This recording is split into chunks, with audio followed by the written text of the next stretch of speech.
আবেগের অন্য একটি নাম কিশলয়।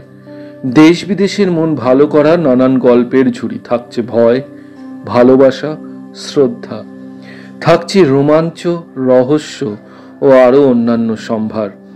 সাথে থাকছে আমাদের অদম্য চেষ্টা ও ভালোবাসা। নানান মন ভরা গল্প শুনতে জুড়ে থাকুন আমাদের সাথে, কিশলয়ের সাথে। আজ কিশলয় পরিবেশিত হবে বিখ্যাত সাহিত্যিক হেমেন্দ্র কুমার রায় সৃষ্ট বিখ্যাত গোয়েন্দা চরিত্র জয়ন্ত মানিকের গল্প শনি মঙ্গলের রহস্য, প্রথম পর্ব। তবে শুরু করা যাক।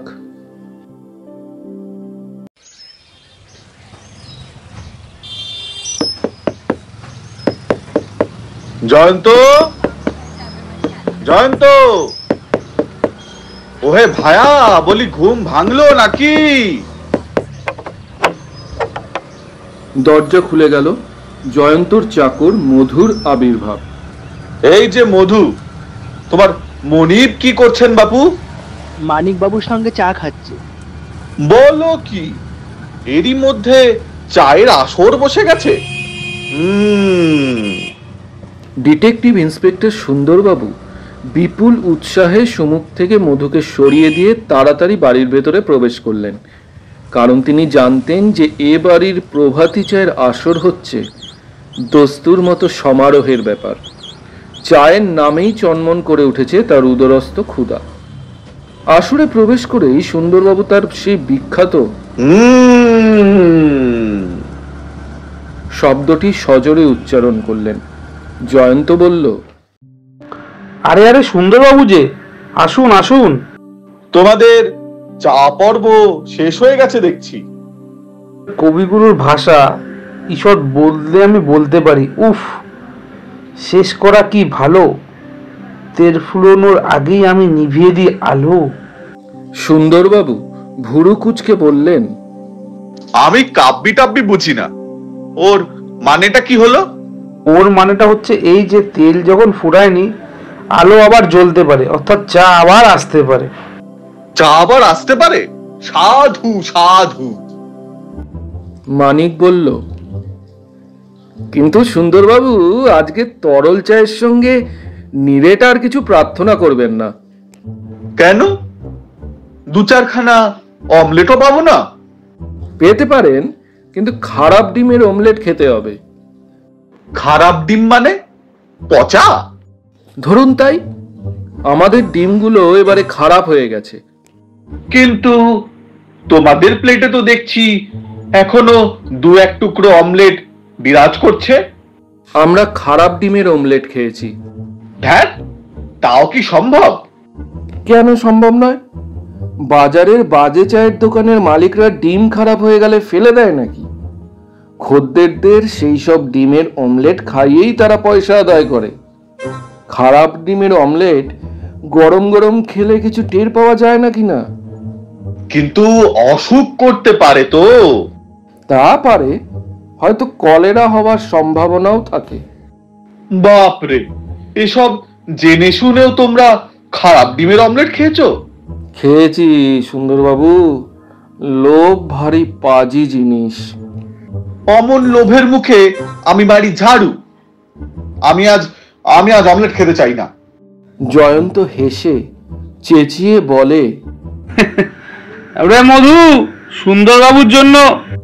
জয়ন্তর কথা শেষ হবার আগেই মধু ট্রে হাতে করে হাসতে হাসতে ঘরের ভিতরে প্রবেশ করে বলল, আমাকে আর ডাকছেন কেন বাবু? সুন্দরবাবুকে দেখি আমি খাবার করে ফেলেছি। কি খাবার তৈরি করেছো? ও বাবা, অমলেট? আগে হ্যাঁ, আপনি অমলেট খেতে ভালোবাসেন বলে। না না না, আমি পচা ডিমের অমলেট খেতে মোটেই ভালোবাসি না। ওগুলো বরং জয়ন্ত আর মানিককে দাও। মানিক খিলখিল করে হেসে উঠে বলল, সুন্দরবাবু, অমলেট না খেলে আপনিই ঠকে যাবেন। ঠকবো। পচা ডিমের অমলেট খেয়ে আমি পটল তুলে জিততে চাই না। কি করে জানলেন পচা ডিম? তুমিই তো বললে বাপু।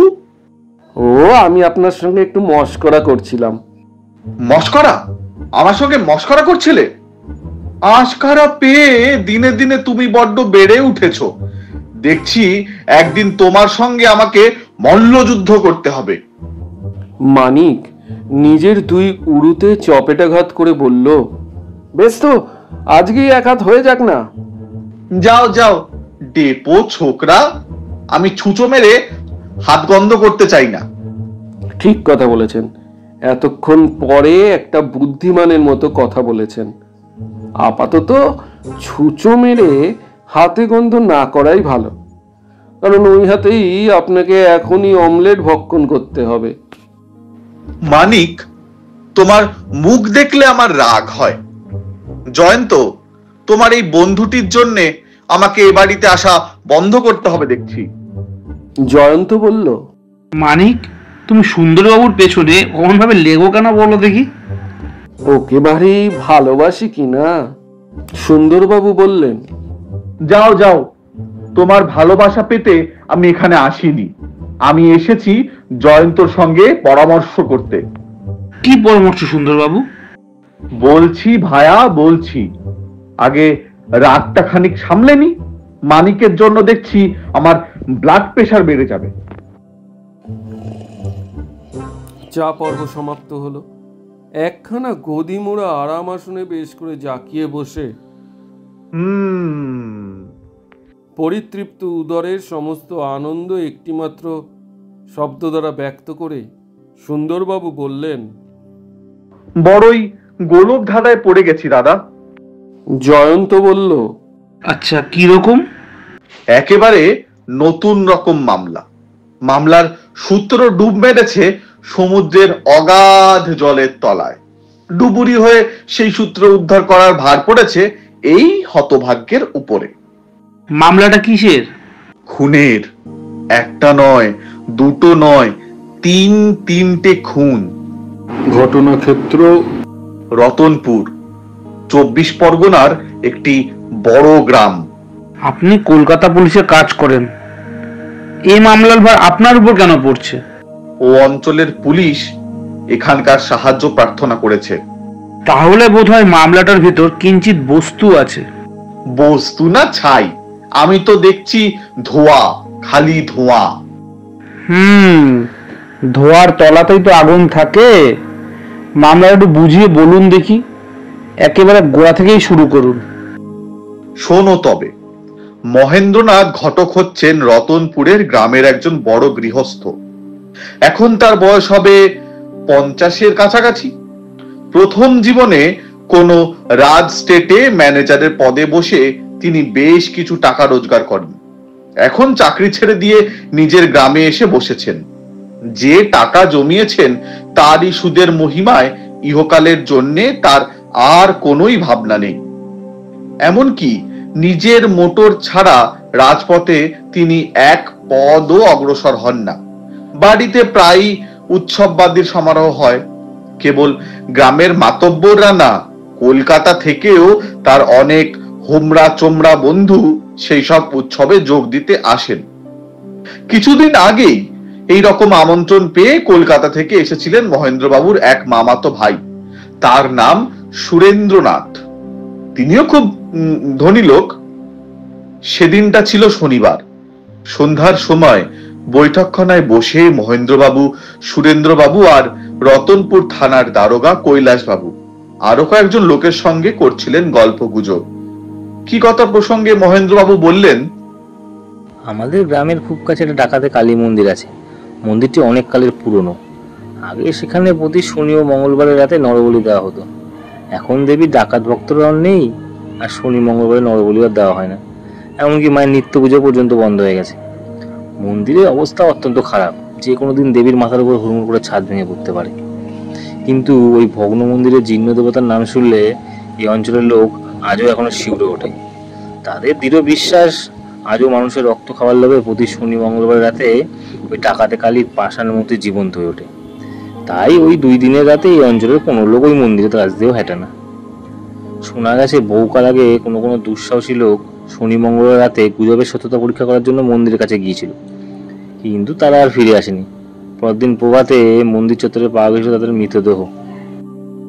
মহেন্দ্রবাবুর কথা শুনে কলকাতা থেকে আগত সুরেন্দ্রনাথ আর এখানকার থানার দারোগা বাবু একসঙ্গে হো হো করে অট্টহাসে হেসে উঠলেন। সুরেনবাবু বললেন, আমি হচ্ছি 1 নম্বরের নাস্তিক।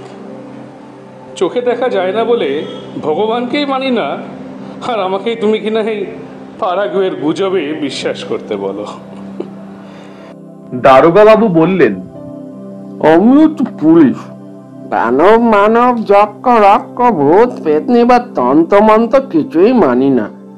কালী বলে কোনো দেবী সত্যি সত্যি আছেন কিনা তাও জানি না, কিন্তু আমি জানি আর মানি যে জড় পাথরের ভিতরে কোনোদিনই জীবন সঞ্চার হয় না। মহেন্দ্রবাবু বললেন, আমি কারোকেই কিছু বিশ্বাস করতে বা মানতে বলছি না, কিন্তু আজই তো শনিবারের রাত, গুজবের সত্যতা পরীক্ষা করার মতো বুকের পাটা আমার নেই। কিন্তু তোমাদের সাহস থাকে তো তোমরা দুজনে অনায়াসে একবার মন্দিরটা দেখে আসতে পারো, কিন্তু মনে রেখো এই বিষয়ে আমার কোনো দায়িত্বই নেই। দারোগা বাবু একটু দমে গিয়ে বলল, সারাদিন খাটুনির পর এই রাত্রে ছুটোছুটি করবার উৎসাহ আমার নাই। গুজব সত্য কিনা 2 দিন পরেও পরীক্ষা করা যেতে পারে। সুরেনবাবু তখনই উঠে দাঁড়িয়ে বললেন, কাল আমার কলকাতায় ফিরতেই হবে, অতএব আজকেই আমি মন্দিরটা একবার দেখে আসতে চাই। মহেন্দ্রবাবু বললেন, কিন্তু সুরেন, তোমাকে একলাই যেতে হবে, কারণ আমার এখানকার চাকর বাকররা পর্যন্ত মনিবের হুকুমও ওই মন্দিরে ত্রিসীমা যেতে রাজি হবে না। সুরেনবাবু বললেন, আমি কাপুরুষ নই, একলা যাওয়ার সাহস আমার আছে, কিন্তু আমার একটা বন্দুক দিতে পারো? বন্দুক কি করবে? পাথরের মূর্তি যদি জ্যান্ত হয় তাহলে গুলি করে তাকে হত্যা করব। কি বলেন দারোগা বাবু? পাথরের মূর্তিকে হত্যা করতে চাইলে আপনাদের পুলিশি আইন বাধা দেবে না তো? আইনের কেতাবে জীবন্ত শিলামূর্তির কথা কোথাও লেখা নেই। মহেন্দ্রবাবুর কাছ থেকে একটা দোনলা বন্দুক নিয়ে ঘর থেকে বেরিয়ে যেতে যেতে সুরেনবাবু বললেন, আপনারা সকলে এখানে অপেক্ষা করুন, আমি ঘন্টাখানেকের মধ্যেই আবার সশরীরে এখানে এসে হাজির হব। হাজির হয়ে ডিনার খাবো। 1 ঘন্টা গেল, 2 ঘন্টা গেল, 3 ঘন্টা গেল, সুরেন্দ্রবাবুর দেখা নেই। সকলে ভীত, বিস্মিত আর চিন্তিত হয়ে সেইখানেই বসে রইলেন। আতঙ্ক এমন সংক্রামক যে সদল বলে সকলে মিলে সেই রাত্রে মন্দিরের কাছে একবার যাওয়ার ব্যবস্থা পর্যন্ত হলো না। পূর্ব দিকে ভোরের আলো ফুটল, তখনও সুরেন্দ্রবাবু অনুপস্থিত। তারপর সূর্যোদয়ের সঙ্গে সঙ্গে সকলের মনে আবার হলো সাহসের সঞ্চার। মহেন্দ্রবাবু দল বল নিয়ে বাইরে বেরিয়ে পড়লেন। মন্দিরে যাবার জন্য একটি মাত্র সুপথ বা প্রধান পথ আছে। পিছন দিক দিয়েও নাকি মন্দিরের ভিতরে আসা যায়, কিন্তু ওদিকে পথের মতো পথের কোনো অস্তিত্ব নেই। অনেক কাঁটা ঝোপ, জঙ্গল আর বাঁশঝাড় ভেঙে ওই দিক দিয়ে মন্দিরে আসতে হয়। দিনের বেলা তো তাই ওদিকে পথিক দেখা যায় না। সুরেন্দ্রবাবুর মৃতদেহ পাওয়া গেল মন্দিরে যাওয়ার প্রধান পথের উপরেই। তার দেহে অস্ত্রাঘাতের কোনো চিহ্ন নেই, কেবল তার কণ্ঠ দেশের ডান দিকে একটি সুচগ্র সূক্ষ্ম রক্তের দাগ, অর্থাৎ দেহের উপরে আলপিন বা সূচ বিধিয়ে সেরকম দাগ হতে পারে। কিন্তু লাশের আশেপাশে অনেক খোঁজাখুঁজির পরেও সূচের মতো কোনো কিছু পাওয়া যায়নি। পরে ডাক্তারি পরীক্ষায় প্রমাণিত হয়েছে সুরেনবাবু মারা পড়েছেন বিষের ফলেই। দারোগা কৈলাসবাবুর উপরই মামলার ভার পড়ল, কিন্তু মামলা হাতে নিয়ে তিনি কিছু আন্দাজ করতে পারলেন না। কৈলাসবাবু ভীতু লোক ছিলেন না। তার দৃঢ় বিশ্বাস হলো শনি মঙ্গলে কোনো অলৌকিক কারণে ওই মন্দিরে যে মানুষের পক্ষে মারাত্মক হয়ে ওঠে, এই অদ্ভুত গুজবের মূলে কিছু মাত্র সত্য নেই। আর তার এই বিশ্বাস নিয়েই তিনি পরের মঙ্গলবার রাত্রে একলা লুকিয়ে মন্দিরের দিকে যাত্রা করলেন। সেই হলো তার শেষ যাত্রা।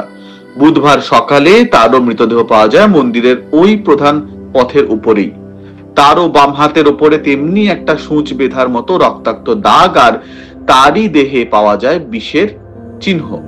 কেবল তাই নয়, ঠিক যে জায়গাটিতে সুরেন্দ্র বাবুর লাশ পাওয়া যায়, কৈলাস বাবুর মৃতদেহ পড়েছিল ঠিক সেই স্থানটিতে। তারপরের কথা আরো সংক্ষেপে সেরে দিই। দ্বিতীয় ঘটনার পরের শনিবারই আর একজন পুলিশ কর্মচারীও রাত্রে গোপনে মন্দিরের কাছে তদন্ত করতে গিয়ে ওই একইভাবে মারা পড়েছে। এবার সূচ বেঁধার চিহ্ন ছিল তার বাম পায়ের উপরে। তারও মৃত্যুর কারণ বিষ, আর তারও দেহ পাওয়া যায় ঠিক সেই জায়গাটিতে। এইবার মামলার ভার পড়েছে তোমাদের এই অভাগা সুন্দরবাবুর কাঁধের উপর। কিন্তু ভায়া, আমার অতিশয় সন্দেহ হচ্ছে এ ভার আমি সহ্য করতে পারবো না। এটা কিরকম মামলা? নরহত্যাকারিণী ডাকাতে কালীকে অপরাধিনী রূপে সামনে রেখে আমি যদি মামলার তদন্তে নিযুক্ত হই, তাহলে আমার নাম শুনলেই সারা দেশ অট্টহাস্য করে উঠবে। তারপর কেবল শনি আর মঙ্গলবারেই ওই মন্দিরের কাছে যাওয়াটা বিপজ্জনক কেন? শুনেছি তৃতীয় ঘটনার রাত্রে যে পুলিশ কর্মচারীটি মন্দিরের পথে নিহত হয়, সে নাকি শনি মঙ্গলবার ছাড়া অন্যান্য দিনেও গোপনে ওই মন্দিরের কাছে তদন্ত করতে যেত, কিন্তু অন্যান্য দিনে কোনো দুর্ঘটনাই হয়নি। সে সন্দেহজনক কিছুই দেখেনি আর ফিরেও এসেছিল নিরাপদে। এই বা কি রহস্য? তোমার কি মনে হয় না জয়ন্ত, এর মধ্যে যেন কেমন একটা ভুতুড়ে গন্ধ আছে? প্রত্যেক হত্যার পিছনেই একটা কোনো উদ্দেশ্য থাকে। এমনকি উদ্দেশ্য না পেলে আইন কোনো হত্যাকারীকেই শাস্তি পর্যন্ত দিতে পারে না। উদ্দেশ্যহীন হত্যাকাণ্ড নিয়ে মস্তিষ্ক চালনা করা হচ্ছে নিতান্তই পণ্ডশ্রম। এই মামলাটাও যেন সেই শ্রেণীরই। ধরো মহেন্দ্র বাবুর মামাতো ভাই সুরেন্দ্র বাবুর কথা। তিনি স্থানীয় লোক নন, এখানকার কোনো লোকেরাই তার উপর আক্রোশ থাকবার কথা নয়। তিনি মাত্র 2 দিনের জন্য এখানে এসেছিলেন। তিনি যে প্রথম ঘটনা রাত্রে হঠাৎই ওই মন্দিরে যেতে চাইবেন, এ কথাও বাইরে কেউ জানতো না। যারা জানতো তারা সকলেই সারা রাত্রি বসেছিল মহেন্দ্রবাবুর বৈঠকখানার ভেতরেই। তবু ঘটনাস্থলে গিয়ে কে তাকে হত্যা করলে আর কেনই বা করলে, তাকে হত্যা করে কার কি লাভ? তারপর ধরো 2 জন পুলিশ কর্মীর কথা, তাদেরই বা কেন হত্যা করা হলো? তারা তো সন্দেহজনক কোনো সূত্রেরই কোনো সন্ধান পায়নি। দ্বিতীয় পুলিশ কর্মচারী শনি মঙ্গল ছাড়া অন্য বারেও যে ঘটনাস্থলে গিয়েছিল, এই কথাটাও ভুল নয়। এই মামলার ভেতরে যদি কোনো মানুষ খুনির হাত থাকতো, তাহলে সে অন্য বারের সুযোগ পেয়েও পুলিশের লোককে ছেড়ে দিল কেন? পুলিশের কেউ কেউ সন্দেহ করছে কোনো বিষধর জীবের দংশনেই 3 জন লোকের মৃত্যু হয়েছে, কিন্তু এ যুক্তিও মনে রাখছে না। ওই বিষধর জীব কি শুধু শনি মঙ্গলবারই ঠিক একটি নির্দিষ্ট স্থানে এসে অপেক্ষা করে, আর কোনো কাজ নেই তার? আর ওই সূচ বেঁধা ব্যাপারটাই বা কি? কে সূচ বেঁধায়? লাশের সঙ্গে বা কাছাকাছি সূচ পাওয়া যায় না কেন? আর এত অস্ত্র থাকতে সূচের মতোই বা অস্ত্র ব্যবহার করা হবে কেন? বড়ই জটিল ব্যাপার ভায়া, বড়ই জটিল ব্যাপার। এ মামলাটা হাতে পেয়ে আমার মনে হচ্ছে সেই মানুষ পিশাচ মামলার কথা। সন্দেহ হচ্ছে তার মতো এ মামলাটারও সঙ্গে নিশ্চয়ই কোনো ভৌতিক যোগাযোগ আছে। সেই ভয়াবহ অপরাধী নবাব আর তার অনুসারী জীবন্ত মৃতদেহগুলোর কথা নিশ্চয়ই তোমরা ভুলে যাওনি। আগে আমি ভূত প্রেত কিছুই বিশ্বাস করতাম না, কিন্তু সেই মানুষ পিশাচদের পাল্লায় পড়ে আমি সে বিশ্বাস হারিয়ে ফেলেছি। তারপর থেকে বুঝেছি পৃথিবীতে অপার্থিব অলৌকিক ঘটনা ঘটাও অসম্ভব নয়। জয়ন্ত, মানিক, এখনো তোমাদের মত কি তাই বলো? কাহিনী শেষ করে সুন্দরবাবু জিজ্ঞাসু চোখে জয়ন্তর মুখের পানে তাকিয়ে রইলেন, কিন্তু জয়ন্ত কোনো কথাই বলল না। গম্ভীর, স্তব্ধ ও স্থিরভাবে বসে রইল। মানিক বলল, তাই তো সুন্দরবাবু, আপনার জন্য আমি দুঃখিত হচ্ছি। সুন্দরবাবু মানিকের দুঃখকে আমল দিতে রাজি হলেন না। বললেন, তোমার দুঃখ নিয়ে তুমি থাকো বাপু, আমাকে আর জ্বালাতে এসো না। যত সব ওচা মামলার ভার পড়ে আপনার উপরে, কেন পুলিশে কি আর যোগ্য লোক নেই? সুন্দরবাবু কিঞ্চিত বিচলিত হয়ে বললেন, তা যা বলেছ, আমি যেন ছাই ফেলতে ভাঙা গুলো। হায় রে বেচারা সুন্দরবাবু, মাথা জোড়ার টাক, একটু বেশি রোদ লাগলেই ফটাং করে ফেটে যাওয়ার সম্ভাবনা। বামন হাতির মতো নাদুস নদুস দেহ, দুপা দৌড়তে গেলেই হাপড়ের মতো হাঁপাতে থাকে। বড় জাতের ধামার মতো ভুঁড়ি তার খোরাক জোগাতে জোগাতেই সারাদিন ব্যতিব্যস্ত হয়ে থাকতে হয়, আর তার উপরেই কিনা অত অত্যাচার। মহাক্রোধে সুন্দরবাবুর মুখ লাল হয়ে উঠল। তখনই আসন ত্যাগ করে তিনি বললেন, জয়ন্ত, তোমার সঙ্গে পরামর্শ করতে এসে আমি ভুল করেছি। যেখানে মানিক আছে সেখানে আর আমি নেই। জয়ন্ত বলল, দাঁড়ান সুন্দরবাবু। দাঁড়াবো? কেন দাঁড়াবো? আরো আরো বেশি অপমানিত হবো বলে? না না, আর কেউ আপনাকে অপমান করবেন না, আসন গ্রহণ করুন। এখন বলুন দেখি, আপনি কি খালি আমার পরামর্শ চান, না আমার সাহায্যও চান? তুমি যদি আমাকে সাহায্য করতে রাজি হও, তাহলে তো আমার অনেক পরিশ্রমী হালকা হয়ে যায়। হ্যাঁ, আমি রাজি। কবে রতনপুর যাচ্ছেন? কাল। বেশ, তাহলে কালই আমরা আপনার সঙ্গী হব। কিন্তু মানিক কি না গেলেই নয়? মানিক যে আমার ডান হাত। রতনপুর গ্রামটি যে অত্যন্ত পুরনো, দেখলেই তা বুঝতে অসুবিধা হয় না। গ্রাম না বলে তাকে অবৃহৎ শহর বলাই উচিত। তার পথে পথে ছোট মাঝারি পাকা বাড়ির সংখ্যা তো কম নয় বটেই, অট্টালিকা আখ্যা পেতে পারে কয়েকখানা এমন বাড়িও চোখে পড়ে, কিন্তু একখানা ছাড়া বাকি সব অট্টালিকায় স্মরণ করিয়ে দেয় মান্ধাতার আমলের কথা। যে অট্টালিকাখানি পুরাতন নয়, সেখানির অধিকারী হচ্ছেন মহেন্দ্রবাবু। তার বৈঠকখানার মধ্যেই হয়েছে আমাদের এই কাহিনীর সূত্রপাত। রতনপুরকে একটি ছোটখাটো শহর বলা চললেও তার অবস্থান হচ্ছে বেশ একটু অসাধারণ। তার চারিধারেই বিরাজ করছে বড় বড় প্রান্তর, এবং পশ্চিম দিকের প্রান্তরের মাঝখানে পাওয়া যায় একটা রীতিমতো গহন বন। সেই বনের ভিতরের খানিকটা জায়গা পরিষ্কার করে নিয়ে ডাকাতে কালীর মন্দিরটি প্রতিষ্ঠিত করা হয়েছে। গ্রাম থেকে মন্দিরে যেতে গেলে পথের মাঝে পাওয়া যায় ছোট্ট একটি নদী। একটি কাঠের সাঁকোর সাহায্যে সকলে নদীর উপর দিয়ে আনাগোনা করে। রতনপুরের কাছ থেকে রেল লাইন আছে বেশ খানিকটা দূরে, এবং সেই জন্যেই তাকে অনায়াসেই বলা চলে একটি বিচ্ছিন্ন গ্রাম বা শহর। সুন্দরবাবুর সঙ্গে জয়ন্ত ও মানিক ট্রেন থেকে নেমে পড়ে দেখলো তাদের বহন করবার জন্য স্টেশনের বাইরে অপেক্ষা করছে একখানি মোটর গাড়ি। এই গাড়িখানির মালিক মহেন্দ্রবাবু নিজেই এগিয়ে এসে সুন্দরবাবুকে অভ্যর্থনা করলেন। নমস্কার ও প্রতি নমস্কারের পালা শেষ হবার পর সুন্দরবাবু জিজ্ঞাসা করলেন, মহেন্দ্রবাবু, আপনি কি করে জানলেন যে আজ আমরা এখানে আসব? মহেন্দ্রবাবু বললেন, গ্রামে যে কাণ্ডটা হয়ে গেল, তারপর সব খবর না রাখলে যে চলে না। থানায় গিয়ে জানতে পারলাম আর এখানে আপনার আগমনের কথা, তাই আপনাকে এই গ্রামে পৌঁছে দেওয়ার ভার গ্রহণ করেছি। বেশ করেছেন, খুব বন্ধুর কাজ করেছেন। স্টেশন থেকে গ্রাম নাকি 5-6 মাইলের কম নয়। শুনেছি এখানে পালকি, গরুর গাড়ি আর ঘোড়ার গাড়ি ছাড়া আর কোন রকম যানবাহন নেই। ঘোড়ার গাড়িতে গেলেও কম সময় লাগতো না। আপনার মোটর আমাদের অনেকটা সময় বাঁচিয়ে দিয়েছে। এই প্রাথমিক কথাবার্তার সময় জয়ন্ত দৃষ্টি নিবদ্ধ হয়েছিল মহেন্দ্রবাবুর উপরে। নূতন কোনো লোক দেখলেই জয়ন্তের সূক্ষ্ম দৃষ্টি তার মনের অন্দর মহল পর্যন্ত লক্ষ্য করবার চেষ্টা করত।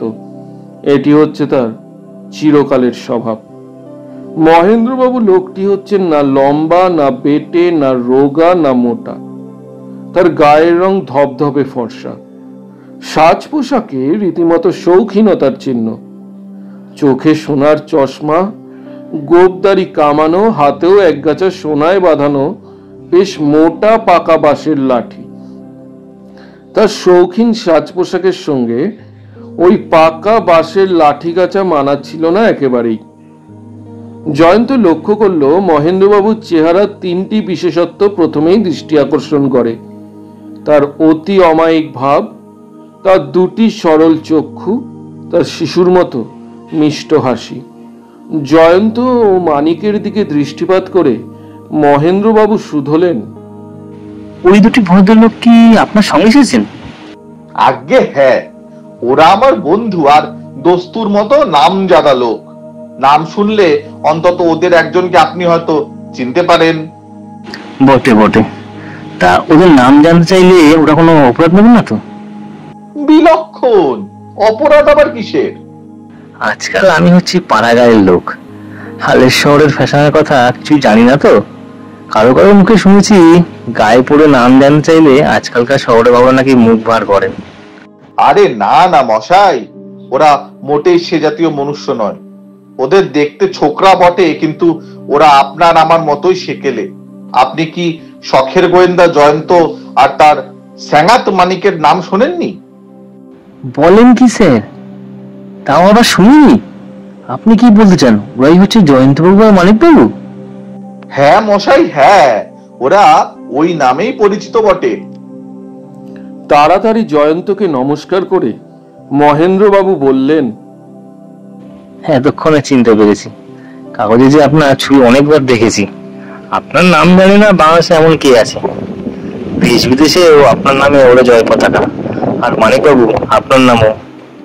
মানিক বাধা দিয়ে বলল, স্তব্ধ হন মহেন্দ্রবাবু, স্তব্ধ হন।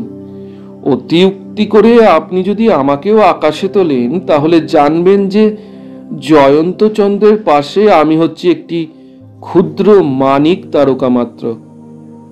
মহেন্দ্রবাবু বললেন, আপনি দেখছি সুন্দর ভাষায় বিনয় প্রকাশ করতে পারেন, কিন্তু ও কিন্তু টিন্তুর কথা ছেড়ে দিন মহেন্দ্রবাবু, বাজে কথার দরকার নেই, কাজের কথা বলুন। কি কাজের কথা বলবো মানিকবাবু? আমি তো কিছুই জানি না। ব্যাপার দেখে স্তম্ভিত হয়ে আছি। আমার নিজের বলবার কথা কিছুই নেই। জয়ন্ত বলল, আসুন আমরা গাড়িতে উঠে বসি।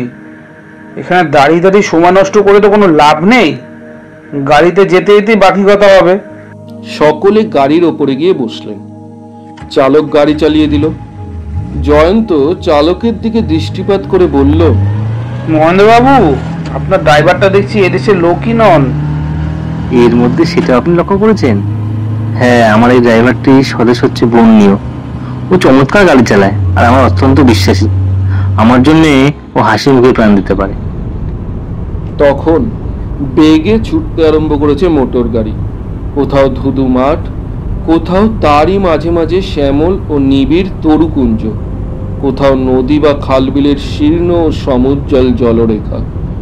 এইসব দৃশ্য ক্ষণে ক্ষণে পিছনে ফেলে কোলাহল করতে করতে ছুটে চলেছে মোটর গাড়ি। জয়ন্ত বলল, মহেন্দ্রবাবু, যদি আমি আপনাকে দু তিনটে প্রশ্ন করি, আপনি উত্তর দিতে আপত্তি করবেন না তো? আপত্তি? কেন আপত্তি করব? আমার তো আপত্তি করার কোনো কারণ নেই। শুনলাম যে মারা গেছে সে সুরেনবাবু নাকি সম্পর্কে আপনার ভাই হয়। সুরেন আমার মেজ মামার ছেলে। আচ্ছা, তা সুরেনবাবু কি করতেন? সুরেন কিছুই করতো না, কারণ তার টাকার অভাব ছিল না। ও, তাহলে তো বলতে হবে সুরেনবাবু একজন ধনী লোক ছিলেন। হ্যাঁ, নিশ্চয়ই। সুরেনের মাসিক আয় ছিল 8,000 টাকা। সুরেনবাবুর বাড়িতে কে আছেন? কেউ নেই। সুরেন ছিল একেবারে একলা। তার আত্মীয় স্বজন কে আছেন? আত্মীয়ই বলুন আর স্বজনই বলুন, আমি হচ্ছে সুরেনের একমাত্র লোক। আমি ছাড়া এই দুনিয়ার সুরেনের কোনো আত্মীয়ই নেই। জয়ন্ত খানিকক্ষণ স্তব্ধ হয়ে রইল, তারপর বলল, আচ্ছা মহেন্দ্রবাবু, ওই কালী মন্দিরের ব্যাপারটা একটু খুলে বলুন দেখি। আমি তো কিছুই বুঝতে পারছি না। আমারও অবস্থা তাই জানবেন। শুনেছিলাম একটা প্রবাদ, বন্ধুদের কাছে সেই গল্পই করেছিলাম, কিন্তু সেই গল্প থেকেই যে এমন একটা ভীষণ ট্র্যাজেডির সৃষ্টি হবে সেটা আমি কল্পনাও করতে পারিনি। সুন্দরবাবু বললেন, আপনি কি ওই ভুতুড়ে গল্পে বিশ্বাস করেন? আগে হয়তো ঠিক বিশ্বাস করতুম না, কিন্তু এখন বিশ্বাস না করে আর কি করি বলুন। পৃথিবী খাড়া থেকে একইভাবে তিনটে মানুষের নাম কাটা গেল, এরপর কি আর অবিশ্বাস করা চলে সুন্দরবাবু? কিন্তু আদালত তো আর ভূতের গল্প মানবে না। এখানকার লোকেরাও এই কাহিনীকে ভৌতিক কাহিনী বলে মনে করে না, তারা বলে এইসব হচ্ছে দেবতার মাহাত্ম্য। আরে মশাই, আমাদের মা কালীরও যে ভূত পেতনি নিয়ে বেরিয়ে বেড়ানো অভ্যাস, যদি ওই ঘটনাগুলো সত্য হয় তাহলে তো আমরা নাচার। দুনিয়ার এমন কোনো পুলিশ নেই যে ভূত কি পেতনিকে গ্রেফতার করতে পারে। তাহলে এই মামলাটা আপনারা হাতে করে নেবেন না? আরে কি বলেন যে, সরকারের হুকুম, আমি মামলা হাতে না নিলেও কমলি আমাকে ছাড়বে কেন? আগে তো তদন্ত শুরু হোক, তারপর দেখা যাবে কোথাকার জল কোথায় গিয়ে দাঁড়ায়। তবে কি জানেন, দেবদেবী নিয়ে কাণ্ড, এর ভেতরে মাথা গড়া তো বিশেষ ভরসা পাচ্ছি না। গাড়ি রতনপুরের সীমানায় এসে পড়ল। দূর থেকে দেখা গেল মস্ত বড় একখানা লাল রঙের বাড়ি প্রায় 4 বিঘা জমি দখল করে দাঁড়িয়ে আছে। তার চারিধারে বেড়ে রেলিং ঘেরা ফল ও ফুল গাছের বাগান। ফটকের সামনে বন্দুক হাতে পাহারা দিচ্ছে পোশাক পরা দারোয়ান। মহেন্দ্রবাবু বললেন, ওই হচ্ছে আমার বাড়ি, একবার ওখানে নামবেন নাকি? জয়ন্ত বলল, আমি প্রথমেই দেখতে চাই ডাকাতে কালী মন্দির। সেখানে গিয়ে সব দেখতে শুনতে হয়তো অনেক বেলা হয়ে যাবে, তার আগে দাসের এই গোলামখানায় পদার্পণ করে কিঞ্চিত জলযোগার চা পান করলে বেশি ক্ষতি হবে কি? সুন্দরবাবু নিজের ভুঁড়ির ওপরে ডান হাতখানি রেখে বললেন, জয়ন্ত, ভদ্রলোক নিতান্ত মন্দ প্রস্তাব করেননি। মানিক বলল, আমিও এই প্রস্তাবে সায় দিচ্ছি। বেশ, তবে তাই হোক। মহেন্দ্রবাবুর নির্দেশে গাড়ি ফটকের ভিতরে ঢুকলো। জয়ন্ত এদিকে ওদিকে চোখ বুলিয়ে নিয়ে বলল, বাগানের গাছগুলো দেখছি তা অনেক কালের পুরনো। আগে হ্যাঁ, প্রায় 150 বছর আগে আমার পূর্বপুরুষরা করেছিলেন এই বাগানের পত্তন। শুনেছি এখানকার কোনো কোনো গাছ প্রায় 2 শতাব্দী হিসাব দাখিল করতে পারে। আমারও বাড়িখানিও পৈতৃক, এত বড় বাড়ি তোলবার পয়সা আমার নেই। আমি কেবল ভান নিয়েছি মাঝে মাঝে মেরামত করবার, তাতেই আমার খরচ হয়ে গেছে হাজার হাজার টাকা। একটা বড় গাড়ি বারান্দার সামনে এসে মোটর থামলো। মহেন্দ্রবাবুর সঙ্গে সকলে গাড়ি থেকে নেমে বাড়ির ভিতরে গিয়ে ঢুকলো। মহেন্দ্রবাবু একটা হল ঘরে গিয়ে ঢুকে বললেন, আমার ওই বৈঠকখানে দয়া করে অল্পক্ষণ বিশ্রাম করুন, ইতিমধ্যে আমি আপনাদের চায়ের ব্যবস্থাটা ঠিক করে আসি। সুন্দরবাবু একটি সুদীর্ঘ আ শব্দ উচ্চারণ করে একখানা সোফার উপরে বসে পড়ে বললেন, দেখবেন মহেন্দ্রবাবু, ব্যবস্থায় যেন বেশি বাড়াবাড়িটা না থাকে।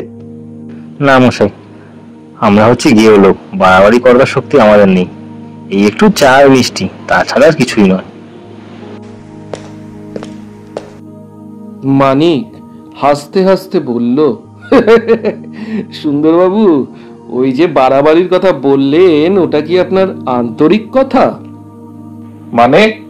আয়োজনের বাড়াবাড়ি কি সত্যি আপনি ভালোবাসেন না? মহেন্দ্রবাবু যদি একখানার বদলে 2খানা থালা ভরে মিষ্টান্ন এগিয়ে দেন, তাহলে কি আপনি সভয়ে পশ্চাৎপদ হবেন? মানিক, তুমি কি মনে করো আমি একটি মস্ত বড় উদর পিশাচ? এ বাবা, আরে ছ্যা ছ্যা ছ্যা ছ্যা ছ্যা, আপনাকে তো আমরা কেবল উদর সেবক বলেই জানি। উদর সেবক? আগে হ্যাঁ, ওটা কি খারাপ নাম নাকি? বলেই সুন্দরবাবু অন্যদিকে মুখ ঘুরিয়ে গুম হয়ে বসে রইলেন। জয়ন্ত এসব কথাবার্তা কিছুই শুনছিল না, তার দৃষ্টি ঘুরছিল ঘরের এদিকে সেদিকে। ঘরখানি আধুনিক আদর্শে বেশ ভালো করেই সাজানো।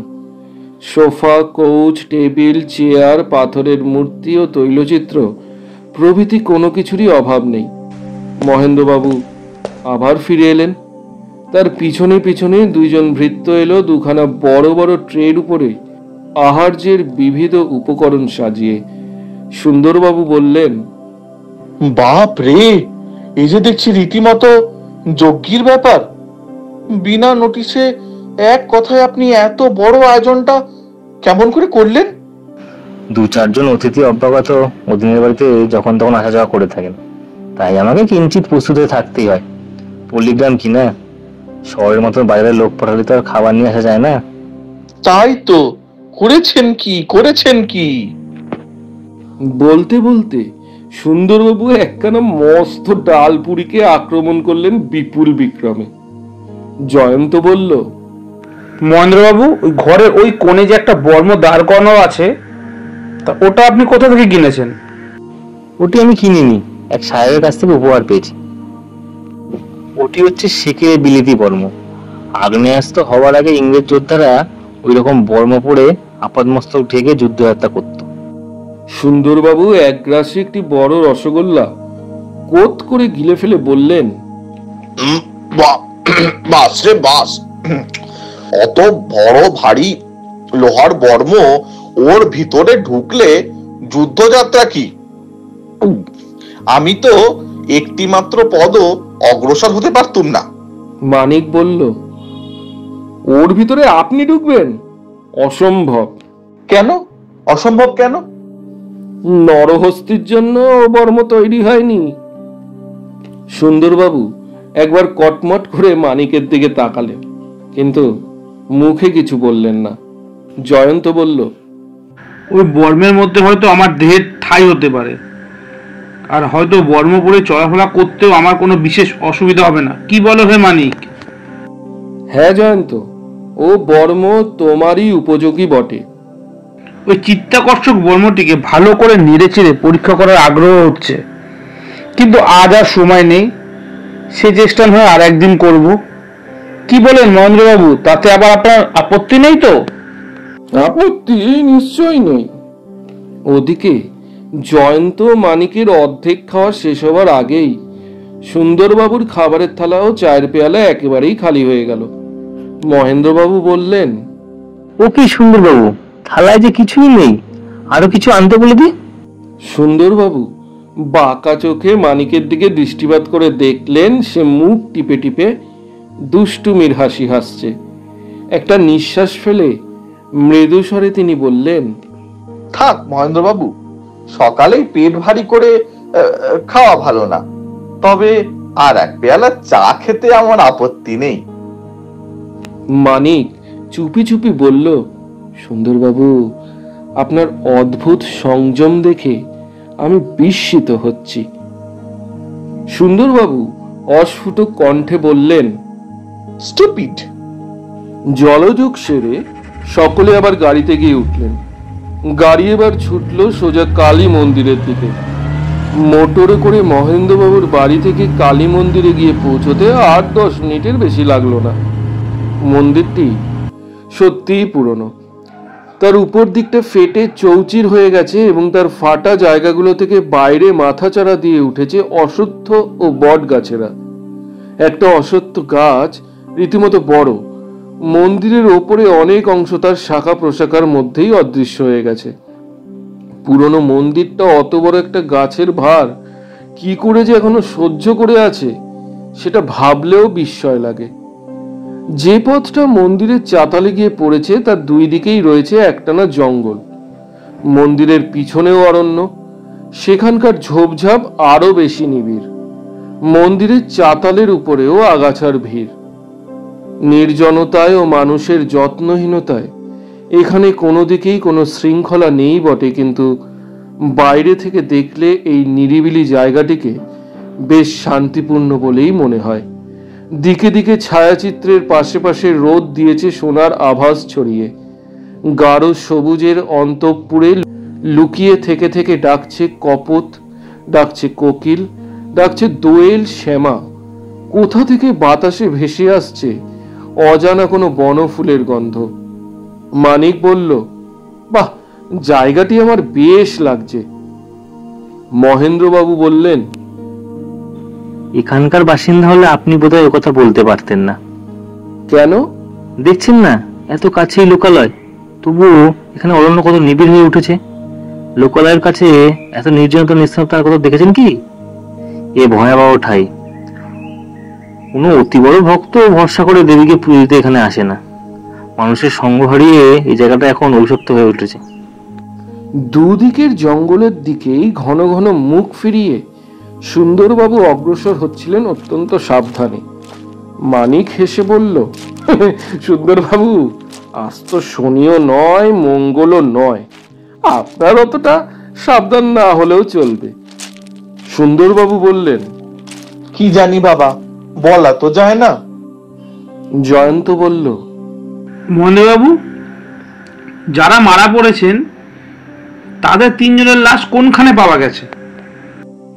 সামনের একদিকে অঙ্গুলি নির্দেশ করে মহেন্দ্রবাবু বললেন, ঠিক ওইখানে। জয়ন্ত সেইখানে গিয়ে দাঁড়িয়ে বাম পাশের বনের দিকে তাকিয়ে খানিকক্ষণ স্তব্ধ হয়ে রইল। বন সেখানে বেশ ঘন, ঝোপের পর দাঁড়িয়ে আছে ঝোপ, তাদের ঠেলে নজর চলে না। সুন্দরবাবু জিজ্ঞাসা করলেন, জঙ্গলটার দিকে তুমি অমন করে তাকিয়ে আছো কেন জয়ন্ত? জয়ন্ত কোনো জবাব না দিয়ে জঙ্গলের দিকে অগ্রসর হলো। সুন্দরবাবু বললেন, তো তোমার সঙ্গে আমরাও যাব নাকি? না।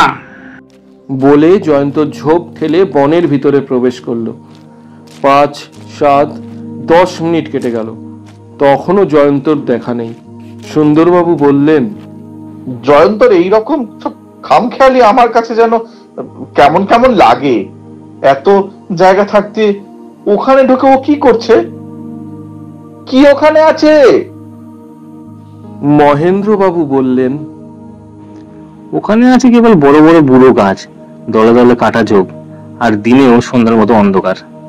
বলা বলল ওখানে কেউটের প্রভৃতির সাপও আছে অনেক। এমন সময় দেখা গেল জয়ন্ত আবার বনের ভিতর থেকে বেরিয়ে আসছে। সুন্দরবাবু বললেন, কি হে, কেমন খাওয়া খেয়ে এলে? জয়ন্ত যেন সে কথা শুনতেই পেল না। এগিয়ে এসে মহেন্দ্রবাবুকে সে প্রশ্ন করল, একটা কথা আপনাকে জিজ্ঞাসা করতে চাই। জিজ্ঞাসা করুন। এখানে শেষ দুর্ঘটনা হয় গত মঙ্গলবার, কেমন? আগে হ্যাঁ। দুর্ঘটনা ঘটেছিল যে কত রাত্রে, সে কথা বোধহয় আপনি বলতে পারবেন না। আগে না, তবে লাশ পরীক্ষা করে ডাক্তাররা মত দিয়েছিল লোকটি মারা পড়েছে রাত 12টার খানিক পরে। আচ্ছা, সেদিন কি এখানে বৃষ্টি পড়েছিল? এ কথা আপনি জানলেন কেমন করে?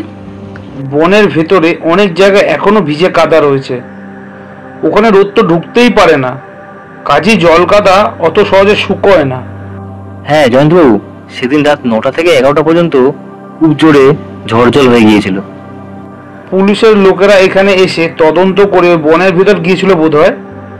তা গিয়েছিল বই কি, কিন্তু তারা কিছুই আবিষ্কার করতে পারেনি। আচ্ছা, পুলিশের সঙ্গে খালি পায়ে কি কোনো লোক ওই বনের ভিতর ঢুকেছিল? তদন্তের সময় আমিও পুলিশের সঙ্গেই ছিলাম, কিন্তু আমাদের কারোর পায়ে তো খালি ছিল না। জুতো না পরে ওই জঙ্গলে প্রবেশ করা নিরাপদ নয়। স্থানীয় লোকেরাও কি খালি পায়ে জঙ্গলের মধ্যে যায় না? কেউ না, বলেছি তো, এই জায়গাটাকে সকলে অভিশপ্ত বলে মনে করে। একই গ্রামের লোকেদের মধ্যে কুসংস্কারের অন্ত নেই, তার উপরে গত মঙ্গলবারের আগেই এখানে উপরি দুটো সাংঘাতিক ঘটনা ঘটে গেছে। তারপরে ওই জঙ্গলের স্থানীয় লোকেরা আসতে সাহস করবে? অসম্ভব মশাই, অসম্ভব।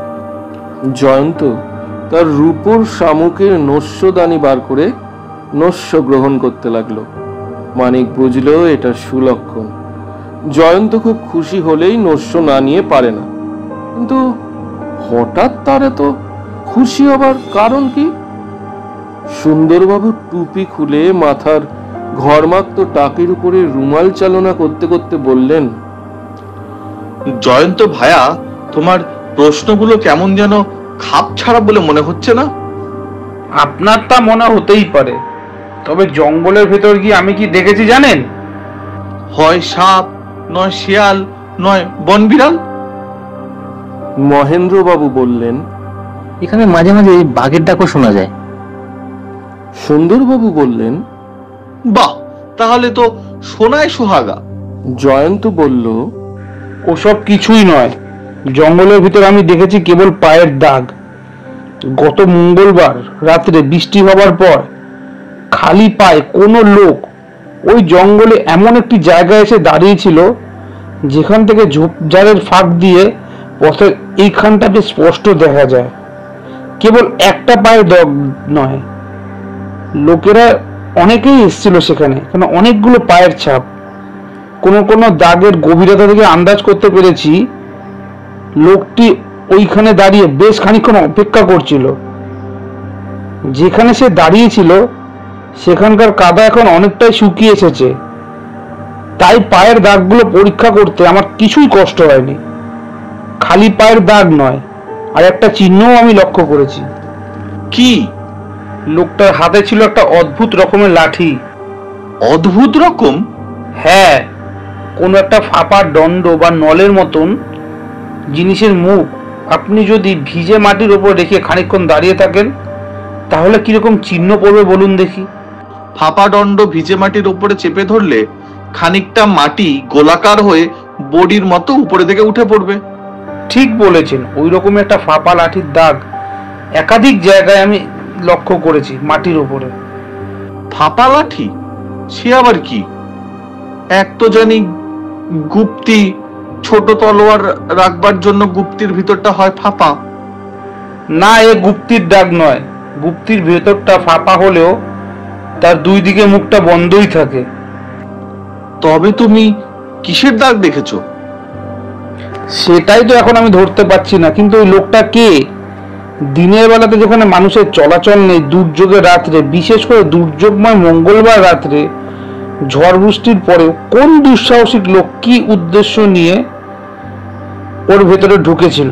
একগাছা লাঠি বা অন্য কিছু নিয়ে ওই গভীর জঙ্গলের ভিতরে এসে অপেক্ষা করছিল কি কারণে?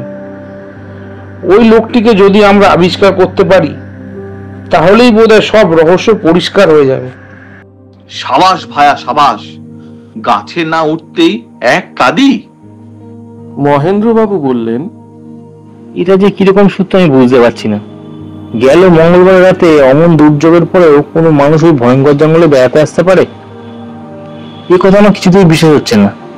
কেবল ডাকাতে কালি সর্বনাশা ক্ষুধা নয়, সত্যই ওই বনের ভিতরে আনাগোনা করে শত শত বিষধর সর্প আর বন্যবনের দল মাঝে মাঝে ব্যাঘ্র এসেও তার অস্তিত্ব জানিয়ে যেতে ভোলে না। ওই বনে অমন সময় যে মানুষ আসবে সে দুঃসাহসী নয়, সে হচ্ছে বড্ড পাগল। এমন পাগল এই অঞ্চলে কেউ আছে বলে আমি জানি না। তারপর ওই ফাঁপা লাঠি আবার কি জিনিস? তা দিয়ে কারো কোনো উদ্দেশ্য সিদ্ধ হতে পারে? জয়ন্ত বলল, যা দেখেছি তাই বলেছি। সম্ভব অসম্ভবের কথা নিয়ে এখানে আমি মাথা ঘামাচ্ছি না। আপনি যদি এখানে জোর করে বলেন যে ওই পদচিহ্ন মানুষের পদচিহ্ন নয়, তাহলে আমিও এখন জোর করে আপনার কথাবার প্রতিবাদ করতে পারবো না। সুন্দরবাবু ত্রস্ত কণ্ঠে বললেন, ও বাবা, এ আবার কিরকম কথা হলো?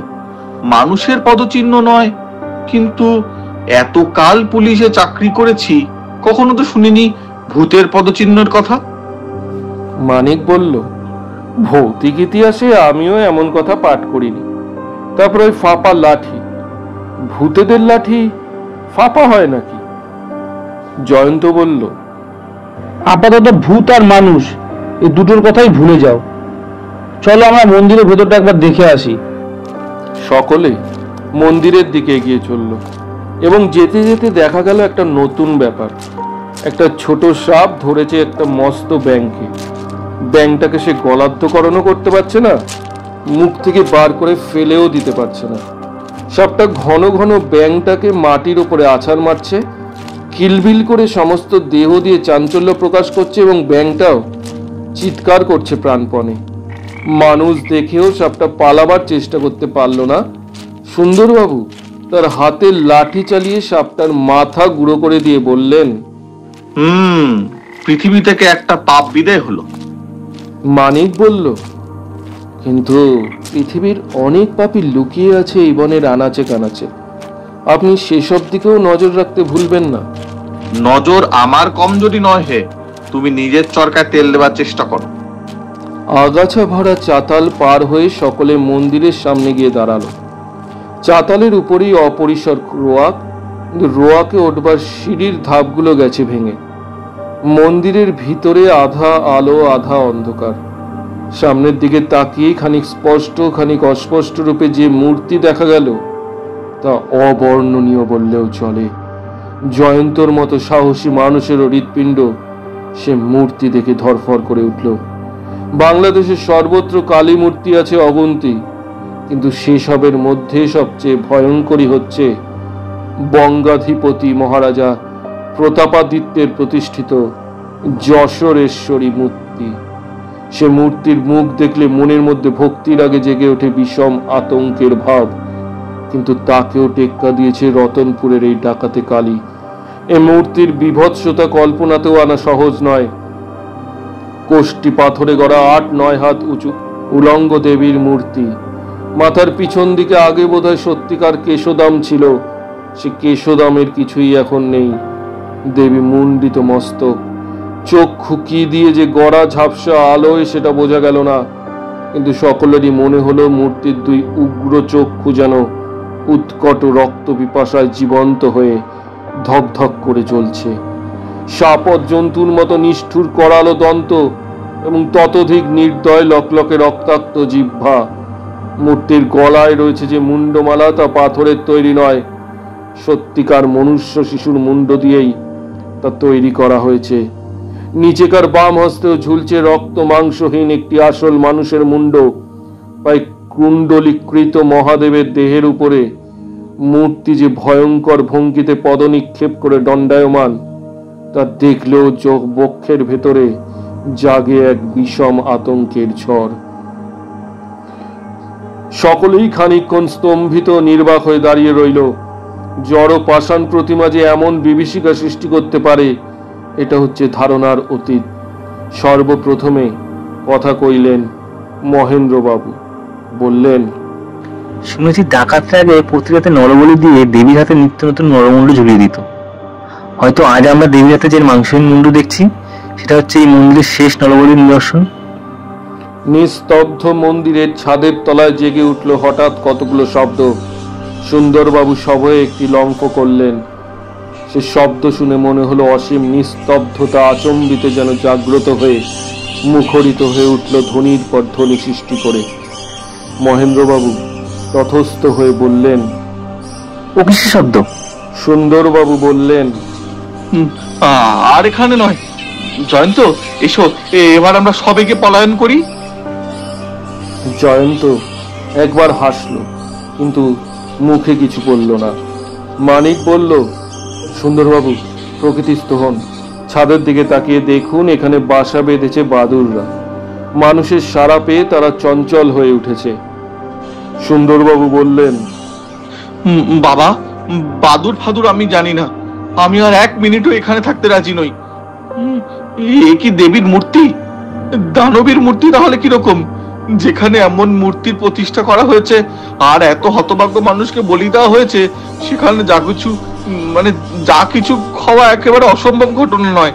জয়ন্ত, বনের ভিতরে যেসব পায়ের দাগ দেখেছো, সেগুলো কখনোই মানুষের পায়ের দাগ নয়। এই মন্দিরের ত্রিসীমানায় মানুষ আসতেই পারে না। এসো, আমরা বেরিয়ে পড়ি। জয়ন্ত বলল, এখানে আমাদের আর দেখবার কিছুই নেই, চলো এখনকার মতন এই পর্যন্ত। হঠাৎ মন্দিরের কোণ থেকে আরেকটা বিশ্রী শব্দ জেগে উঠল। সুন্দরবাবু মানিককে 2 হাত দিয়ে জড়িয়ে ধরে বললেন, আর তো পারি না, ও আবার কি? মানিক বলল, তক্ষক। মহেন্দ্রবাবু বললেন, আমার আর এখানে থাকতে ভালো লাগে না জয়ন্তবাবু, আমি এখনই বাইরে হাওয়ায় বেরিয়ে একটু হাঁপ ছাড়তে চাই। জয়ন্ত বলল, হ্যাঁ সে কথাই ভালো। মহেন্দ্রবাবুর ইচ্ছে ছিল সুন্দরবাবুরা তারই আতিথ্য স্বীকার করেন। সুন্দরবাবু হয়তো তাতে খুশি হতেন, কারণ সকালের জলযোগের আয়োজনটা দেখেই তিনি বুঝেছিলেন যে ওখানে থাকলে দক্ষিণ হস্তের কর্তব্যটা খুব ভালো করেই পালিত হওয়ার সম্ভাবনা। কিন্তু ইচ্ছা সত্ত্বেও তিনি মহেন্দ্রবাবুর প্রস্তাবে রাজি হতে পারলেন না, কারণ থানার লোকেরা ইতিমধ্যেই তার জন্য বাসার ব্যবস্থা করে রেখেছিল। তাদের এই নতুন বাসাবাড়ির অবস্থান হচ্ছে গ্রামের অপর প্রান্তে, বড় রাস্তার উপরে। বাড়িখানি সরকারি। কোনো রাজকর্মচারী এই অঞ্চল পরিদর্শন করতে এলে ওইখানেই তারা বাঁধতেন অস্থায়ী বাসা। দোতলা বাড়ি, সব ঘরই সংসারের পক্ষে দরকারি আসবাবপত্র দিয়ে মোটামুটি সাজানো।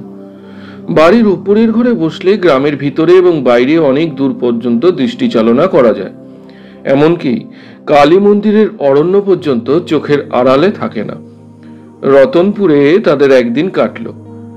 কালী মন্দির থেকে ফিরে এসে দ্বিতীয় দিনের সন্ধ্যা পর্যন্ত জয়ন্ত এখানকার মামলা নিয়ে কারোর সঙ্গে কোনো আলোচনা করেনি। সে চুপচাপ বসে বা শুয়ে আছে বটে, কিন্তু মনে মনে সর্বদাই যে শনি মঙ্গলের রহস্য নিয়ে নাড়াচাড়া করছে তার মুখ দেখে মানিক এটুকু বেশ বুঝতে পারল। সে জানতো জয়ন্ত যখন চিন্তা করে তখন বাক্য উচ্চারণ করে না, তাই মামলা নিয়ে জয়ন্তর কাছে সেই কোনো কথা তোলেনি। কিন্তু সুন্দরবাবু এক মিনিটও নিশ্চিন্ত হয়ে বসে নেই। তিনি বারংবার থানায় বা মহেন্দ্রবাবুর ও গ্রামের অন্যান্য লোকের বাড়িতে ছুটোছুটি করছেন। নানা লোকের মুখ থেকে হত্যা রহস্য সম্পর্কিত নানা কথা সংগ্রহ করে নিজের ডায়েরির পাতার পর পাতা ভরিয়ে ফেলছেন এবং মাঝে মাঝে উত্তেজিতভাবে জয়ন্তর কাছে ছুটে এসে হাঁপাতে হাঁপাতে বলছেন, ভয়ঙ্কর জটিল মামলা। যতই তদন্ত করছি রহস্য যেন ততই বেড়ে উঠছে। যতই তদন্ত করছি ততই যেন অগাধ জলের আরো নিচে তলিয়ে যাচ্ছে। জয়ন্ত একটু হাসে, জবাব দেয় না। মানিক বলে, প্রিয় সুন্দরবাবু, আপনি আর বেশি তলাবার চেষ্টা করবেন না। যদি আরো বেশি তলিয়ে যান আমরা আর আপনাকে টেনে উপরে তুলে আনতে পারবো না। সুন্দরবাবু বলেন, আমি তোমাদের মুখ চেয়ে বসে আছি নাকি? উপরে ভেসে উঠবার শক্তি আমার নিজেরই আছে। তাহলে দয়া করে ভেসে উঠে আমাদের চমৎকৃত করে দিন দেখি। তোমাদের চমৎকৃত করবার ইচ্ছে আমার মোটেই নেই। আমি হচ্ছি সরকারি কর্মচারী, এখানে এসেছি সরকারের হুকুম তামিল করতেই। তাহলে করুন আপনি হুকুম তামিল। বারবার ছুটে এসে কানের কাছে বক বক করে আমাদের আর জ্বালিয়ে মারবেন না। সুন্দরবাবু অসহায়ভাবে জয়ন্তর দিকে ফিরে বলেন, দেখো দেখো জয়ন্ত, দেখো মানিক কিরকম শক্ত শক্ত কথা বলছে, শোনো একবার। জয়ন্ত আবার হাসে, কিছু বলে না। দ্বিতীয় দিনের সন্ধ্যায় মহেন্দ্রবাবুর বাড়িতে তাদের সকলের নিমন্ত্রণ ছিল। সন্ধ্যার সময় ইউনিফর্ম ছেড়ে সুন্দরবাবু নিমন্ত্রণ রাখবার জন্য শৌখিন সাজ পোশাক পরবার চেষ্টা করছেন, এমন সময়ে জয়ন্ত ডাক দিল, সুন্দরবাবু। বলো ভায়া। আজ আমাদের নিমন্ত্রণে আর যাওয়া হবে না। সে কি কথা? কেন? বিশেষ দরকারে আমাদের আজ অন্যত্র যাত্রা করতে হবে। আমাদের এমন কি বিশেষ দরকার আছে যা আমি নিজেই জানি না? আজ শনিবার। হ্যাঁ, সে কথা আমিও ভুলিনি। আজ নাকি পাথরের কালী জ্যান্ত হয়ে ওঠেন। ও কথাও আমি জানি। আজ রাতে আমরা জীবন্ত দেবী দর্শনে যাত্রা করব। মানে? আমি তো কোনো দুর্বুদ্ধের মতন কথা বলছি না, মানেটা কি আপনি বুঝতে পারছেন না? তোমার মাথা খারাপ হয়ে গেছে জয়ন্ত। আমার মস্তিষ্ক যন্ত্র মোটেও বিকল হয়ে যায়নি।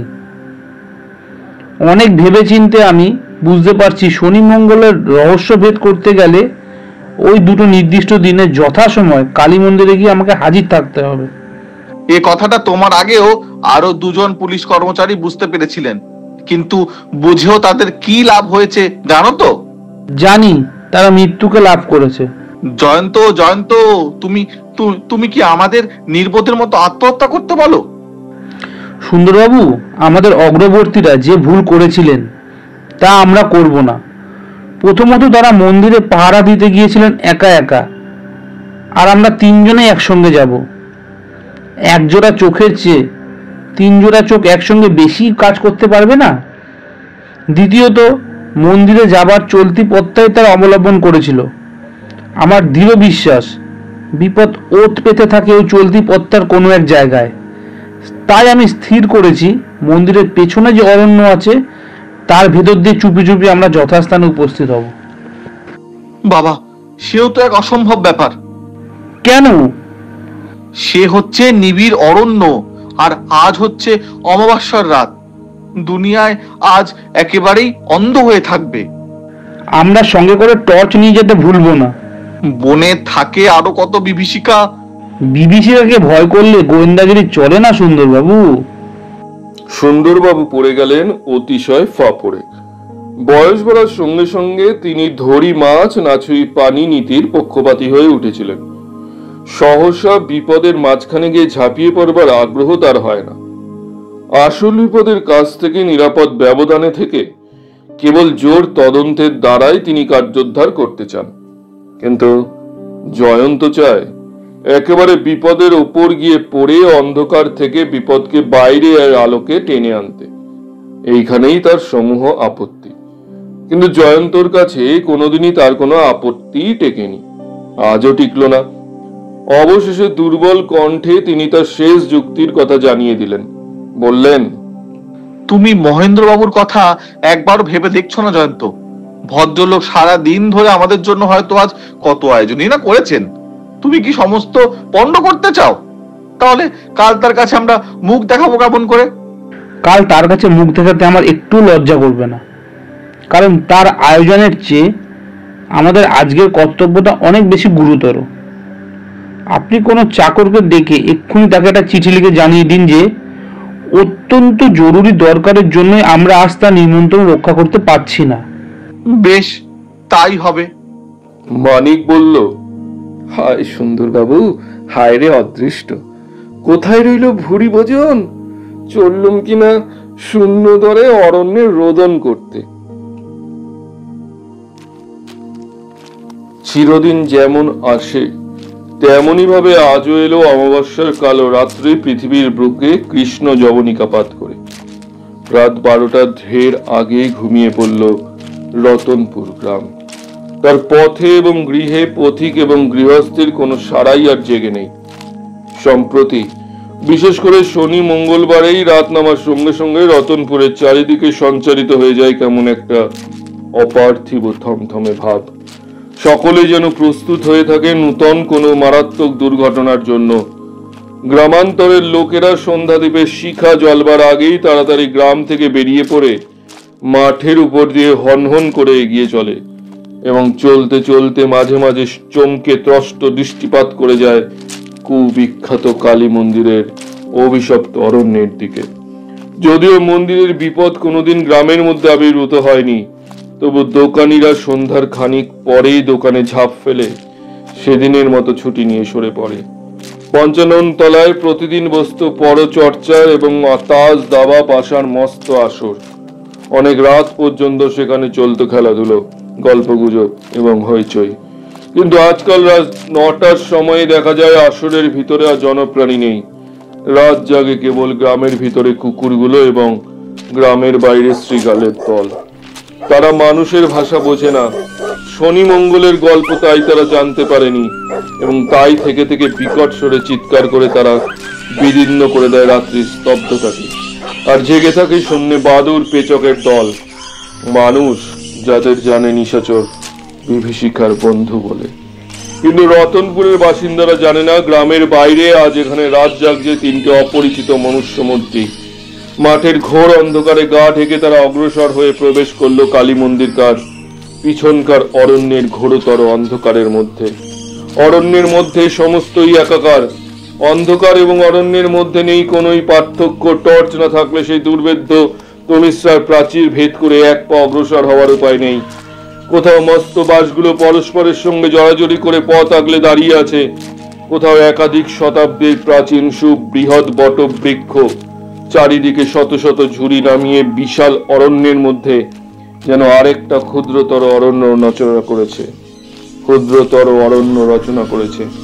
কোথাও শত শত লতা অনেকগুলো গাছের নিচ থেকে উপর পর্যন্ত এমন সুদৃঢ় জাল তৈরি করেছে যে অস্ত্রের দ্বারা তাদের ছিন্ন ভিন্ন না করলে পথ চলা অসম্ভব। কোথাও খাল, ডোবা বা নালা এবং কোথাও বা অরণ্যের নিম্নভূমি পরিণত হয়েছে জলাভূমিতে এবং সমস্ত স্থান জুড়ে যেখানে সেখানে দাঁড়িয়ে আসে ঝুপসি কাটা ঝোপগুলো। কোন রকম অসাবধানতার দ্বারাই তাদের ঠেকিয়ে রাখা যায় না। হিংস্র জন্তুর মতো তারা ওত পেতে আছে, মানুষকে দংশন করে রক্তাক্ত করে দেবেই। তার উপরে সর্বত্রই বিরাজ করছে সেই একই রকম অন্ধকার, অন্ধকার, অন্ধকার। উপরে অন্ধকার, নিচে অন্ধকার, এপাশে ওপাশে সামনে পিছনে যেদিকে তাকাও দেখবে যেন অনাদি অসীম অন্ধকারকেই। এই অন্ধকার কি অরণ্যের? না, এই অরণ্যই হচ্ছে অন্ধকারের। মিনিট 4-5 যেতে না যেতেই সুন্দরবাবু ধপাস করে মাটির উপর বসে পড়ে বললেন, ভগবান আমাকে রক্ষা করুন, আমি আর এগুতে পারবো না। মানিক তার দেহের উপর টর্চের শিখা নিক্ষেপ করে বলল, কি হলো সুন্দরবাবু? হ্যাঁ, হবে আবার কি, একেবারে যাচ্ছে তাই কাণ্ড। চেয়ে দেখো, কাঁটার কামড়ে খালি আমার পোশাক নয়, আমার গা পর্যন্ত ছিঁড়ে ফালা ফালা হয়ে গেছে। তার উপরে ওরে বাপরে বাপ, গেছি রে। বিকট চিৎকার করে এক লাফে সুন্দরবাবু দাঁড়িয়ে উঠে রীতিমতো তাণ্ডব নৃত্য শুরু করে দিলেন। জয়ন্ত বলল, ও কি সুন্দরবাবু, এমন ধেই ধেই করে নাচছেন কেন? কিন্তু সুন্দরবাবু নাচ থামাবার নাম করলেন না। জয়ন্ত ভাবল সুন্দরবাবু নিশ্চয়ই হঠাৎ ক্ষেপে গিয়েছেন। মানিকও প্রথমটা বিস্ময়ে হতভম্ব হয়ে গিয়েছিল। তারপর সে জোর করে সুন্দরবাবুর নাচ থামিয়ে দিতে গেল, কিন্তু সুন্দরবাবু থামলেন না। তারপর চেঁচিয়ে বললেন, কাকড়া বিছে, কাকড়া বিছে, আমার আমার বুড়ির উপরে মস্ত একটা কাকড়া বিছে উঠেছে। কাকড়া বিছিয়ে উঠেছে তো অত নাচছেন কেন? আমি নাচছি না মূর্খ, আমি লাফাচ্ছি, লাফিয়ে ঝাঁকুনি মেরে বিছেটাকে ফেলে দেওয়ার চেষ্টা করছি। মানিক আবার সুন্দরবাবুর দেহের উপর টর্চের আলো ফেলে বলল, ও তাণ্ডব নৃত্যে পৃথিবীর মাটি টলে যায়, কাকড়া বিছে কি আর আপনার দেহের উপর থাকতে পারে? ইচ্ছার বিরুদ্ধেও নৃত্য বন্ধ করে নিজের পোশাক ঝাড়তে ঝাড়তে সুন্দরবাবু বললেন, দেখছো তো জয়ন্ত, কেন যে আমি রাতে জঙ্গলে আসতে মানা করেছিলাম, এখন বুঝতে পারছো তো? জয়ন্ত বিরক্ত কণ্ঠে বলল, দূর, আমি একটা বিষয় কিছুতে বুঝতে পারছি না। আজ রাতে আমরা চুপি চুপি মন্দিরে যাব ভেবেছিলাম, কিন্তু আপনি ভীষণ এমন এক চিৎকার করলেন যে 1 মাইলের ভেতরে সমস্ত প্রাণীর ঘুম বোধহয় ভেঙে গেছে। কি করব ভায়া বলো, বুনো কাকড়া বিছে কামড়ালে আমি কি আর বাঁচতুম? চেঁচাতে হয়েছে নিতান্ত প্রাণের দায়। এখন আমাদের সঙ্গে আসবেন নাকি এখানে দাঁড়িয়ে দাঁড়িয়ে বক্তৃতা দেবেন? চলো ভাই চলো, পড়েছি মোগলের হাতে, খানা খেতে হবে সাথে। চলো ভাই চলো। সকলে আবার কোথাও মাথা হেট করে, কোথাও কাটা ঝোপকে পাশ কাটিয়ে, কোথাও বা রীতিমতো হামাগুড়ি দিয়ে এগিয়ে চলল মন্দিরের দিকে। সুন্দরবাবু মানিকের কানে কানে বললেন, ভায়া, আমার আমার বড্ড অস্বস্তি হচ্ছে। কেন, আবার কি হলো? মনে হচ্ছে কাকড়া বিছেটা নিশ্চয়ই আমার একটা পকেটের ভিতর ঢুকে বসে আছে। মানিক তার পকেট দুটো টিপে টিপে দেখে বলল, না সুন্দরবাবু, পকেটে বিছে টিছে কিছুই নেই। সুন্দরবাবু কিছু দূর গিয়ে বললেন, উফ, আমি আমি জীবনে কখনো এমন অন্ধকার দেখিনি। মনে হচ্ছে এই অন্ধকারের ছোপ লেগে আমাদের সকলেরই গায়ের রং কাফরির মতো কালো কুচকুচে হয়ে যাবে। হঠাৎ জয়ন্ত বলল, চুপ। সকলে নীরবে আড়ষ্ট হয়ে দাঁড়িয়ে রইল। খানিক পরে শোনা গেল অন্ধকারের ভিতরে খানিক তফাতেই একটা শব্দ হচ্ছে। তারপর গাছের ডালপালা নাড়া দিতে দিতে শব্দটা ক্রমেই দূরে যেতে লাগলো। মানিক বলল, বোধ হচ্ছে কোনো একটা জীব এক গাছ থেকে আরেক গাছে লাফাতে লাফাতে চলে যাচ্ছে। জয়ন্ত আশ্বস্তির নিঃশ্বাস ফেলে বলল, বোধহয় ওটা একটা বাদুর কি হনুমান, আমাদের সারা পেয়ে সরে পড়ল। সুন্দরবাবু বুকে হাত দিয়ে বুকের দুপদুপানি থামাবার চেষ্টা করে বললেন, হনুমানই হোক আর বাদরই হোক, আমাতে আর আমি ছিলুম না। আমি ভেবেছিলুম মা কালী সাঙ্গ পাঙ্গদের কেউ বুঝি আমাদের আদর করতে আসছে। মানিক বলল, কিন্তু ওটা যে কি ঠিক করে তো বোঝা গেল না। বাদর আর হনুমান কি রাতের অন্ধকারেও চোখে দেখতে পায়? আমার তো বিশ্বাস অন্ধকারে ওরা মানুষেরই মতো অন্ধ। এই বলেই সে নিজের হাতে জোরালো টর্চের আলো বনের ওপর দিকে নিক্ষেপ করলো। বেশ খানিকটা তফাতে দেখা গেল একটা খুব বড় গাছের ডালপালায় জেগে আছে সন্দেহজনক চাঞ্চল্য, কিন্তু কোনো জীবের অস্তিত্ব কারুর নজরেই পড়ল না। সুন্দরবাবু বললেন, কারুর কোনো চর কি গাছের উপরে বসে বনের ভিতরে পাহারা দিচ্ছিল? আমাদের সাড়া পেয়ে সে কি এখন যথাস্থানে খবর দিতে গিয়েছে? জয়ন্ত বলল, এখন আর ওসব আলোচনা করে লাভ নেই। কেউ যদি আমাদের সত্যি সত্যি দেখতে পায় তাহলে এখন আর উপায় কি? উপায় আছে বই কি, আমাদের এখন উচিত মানে মানে এখান থেকে সরে পড়া, নইলে শেষটা আমাদেরও বিষাক্ত সূচের খোঁচাকে পটল তুলতে হবে। সুন্দরবাবু ভীত চোখে অন্ধকারের চারিদিকে দৃষ্টি নিক্ষেপ করতে লাগলেন। তার দৃঢ় বিশ্বাস হলো জঙ্গলের চারিদিকে তাদের ঘিরে দাঁড়িয়ে আছে কতগুলো অমানবিক ছায়াচর। অরণ্যের দিকে দিকে জ্বলছে, নিভছে, উপরে উঠছে এবং নিচে নামছে অসংখ্য জোনাকি। সুন্দরবাবুর মনে হলো ওরাও বিশ্বাসযোগ্য জীব নয়, ওরাও যেন অন্ধকারে আলো জ্বেলে কোনো ভয়ঙ্করের সামনে তাদের তিনজনকে দেখিয়ে এবং ধরিয়ে দেওয়ার চেষ্টা করছে। জয়ন্ত বলল, মানিক, তুমি কিন্তু বারবার টর্চটা জেলো না। আত্মপ্রকাশ করবার জন্য কিন্তু আমাদের এই নৈশ অভিযান নয়। আমরা মন্দিরের পাশেই চলে এসেছি বলে মনে হচ্ছে। বন এখানে আর ঘন নয়। উপরের দিকে তাকিয়ে দেখো, অন্ধকারও ওখানে পাতলা। হ্যাঁ, ওই যে তারাগুলো ওখানে টিপ টিপ করছে, ও হচ্ছে আকাশ। এদিকটাও চেয়ে দেখো, নিশ্চয়ই ওটা কালী মন্দিরের ছায়া। আর জোরে জোরে কথা নয়, পা টিপে টিপে ধীরে ধীরে এগিয়ে চলো। আর পঞ্চ ইন্দ্রিয় সজাগ রাখো। আর হাতে রিভলভারটা নাও। পায়ের তলাকার জমি এমন এবড়ো খেবড়ো যে পদে পদে হোঁচট খেয়ে পপাত ধরণী তলে হবার উপক্রম। তখন তিনজনে হাঁটু গেড়ে চতুষ্পদ জন্তুর মতো হাত এবং পায়ের সাহায্যে অগ্রসর হতে লাগলো। কিন্তু তাতেও কি নিস্তার আছে? সুন্দরবাবুর হাতে পটাশ করে বিঁধে গেল কাটার মতো কি। তিনি প্রথমটা তাকে বিষাক্ত সূচের খোঁচা মনে করে বিকট কণ্ঠে আর্তনাদ করতে উদ্যত হয়েই আবার নিজেকে সামলে নিলেন অনেক কষ্টে। এইখানটা মনে হচ্ছে মন্দিরের চাতাল। আগাছার জঙ্গল, কোথাও তা 3 ফুট 4 ফুট উঁচু। তারই ভিতরে গা ঢাকা দিয়ে তিনজনে খানিকক্ষণ চুপ করে বসে রইল।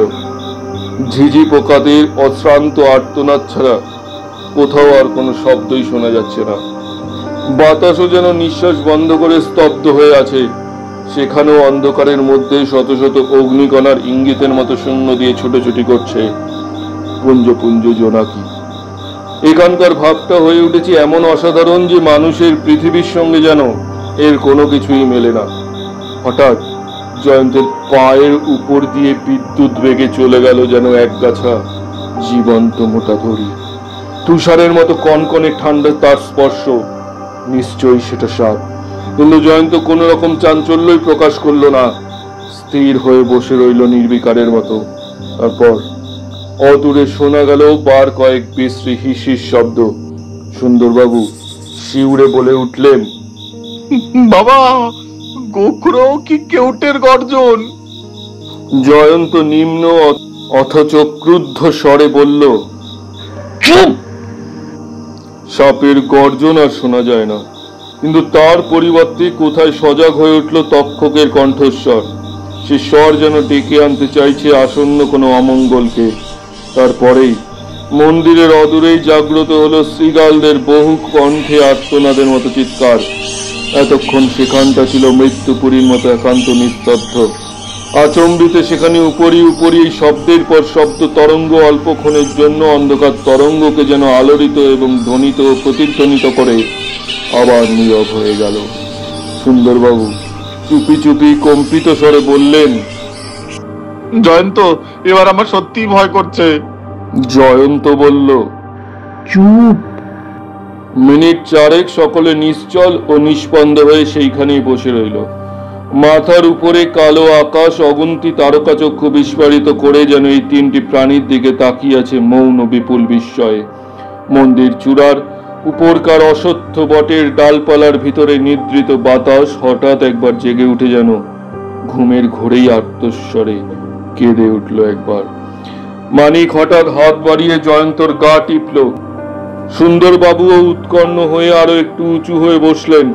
সেই তিমিরাবৃত গভীর নীরবতার মধ্যে শোনা যাচ্ছে আর একটা অভাবিত ধ্বনি। মরা ঝরা শুকনো পাতাদের ভিতরে জীবন সঞ্চার করে ধীরে ধীরে এগিয়ে আসছে যেন অতি সাবধানী পায়ের শব্দ। তিনজনে রুদ্ধশ্বাসে শুনল পদশব্দ ধীরে ধীরে এগিয়ে চাতালের ঠিক মাঝখানে এসে থেমে গেল। খানিকক্ষণ আর কিছুই শোনা যায় না, যেন যে এসেছে সে চুপ করে দাঁড়িয়ে চারিদিকে নিক্ষেপ করছে সন্দিগ্ধ দৃষ্টি। শব্দটা যেখানে এসে থেমেছিল অনুমানে মনে হয় সেখানটা জয়ন্তদের কাছ থেকে 15-16 হাতের বেশি দূর হবে না। মাটির ওপরে আবার জাগলো শুকনো পাতার মর্মর ধ্বনি। অন্ধকার ভেদ করে এই নিশাচর অতিথি আবার ফিরে চলে যাচ্ছে, কিন্তু এবারে সে ধীরে ধীরে যাচ্ছে না, এবারে সে ছুটছে রীতিমতো দ্রুত বেগে। সে যেন বুঝতে পেরেছে এখানে তার জন্য অপেক্ষা করে আছে কোনো গোপন বিপদ। জয়ন্ত হঠাৎ লাফ মেরে দাঁড়িয়ে উঠে তার টর্চের চাবি টিপল। তীব্র আলোক রেখার মধ্যে ধরা পড়ল একখানা অদ্ভুত মুখ। পর মুহূর্তেই তিমির তরঙ্গের মধ্যে হারিয়ে গেল সেই অপার্থিব মুখখানা। সুন্দরবাবু শিউরে উঠে অভিভূত কণ্ঠে বললেন, ওকে ওকে জয়ন্ত, জয়ন্ত তুমি ওর মুখখানা দেখছো? জয়ন্ত বলল, দেখেছি, আর ওর হাতে একটা লম্বা লাঠি গাছা, এটাও দেখেছি। মানিক উত্তেজিত স্বরে বলল, ও কার মুখ জয়ন্ত? ও কার মুখ? ও মুখ তো মানুষের মুখ নয়। জয়ন্ত সহজ ভাবেই বলল, ওটা মানুষের মুখ হোক আর অমানুষেরই মুখ হোক, তাতে কিছু আসে যায় না, কিন্তু আমাদের ভয় ওই মুখের অধিকারী যে পলায়ন ঘটেছে, এটাই হচ্ছে ভাবার কথা। আজ আমাদের পণ্ডশ্রম হলো, এই অন্ধকার রাজ্যে ওকে আর খুঁজে পাওয়া যাবে না, একদম অসম্ভব। সুন্দরবাবু কাতর স্বরে বললেন, জীবনে আমি ওরকম অসম্ভব মুখ আর কখনো দেখতেও চাই না। আমি এখান থেকে পালিয়ে যেতে চাই।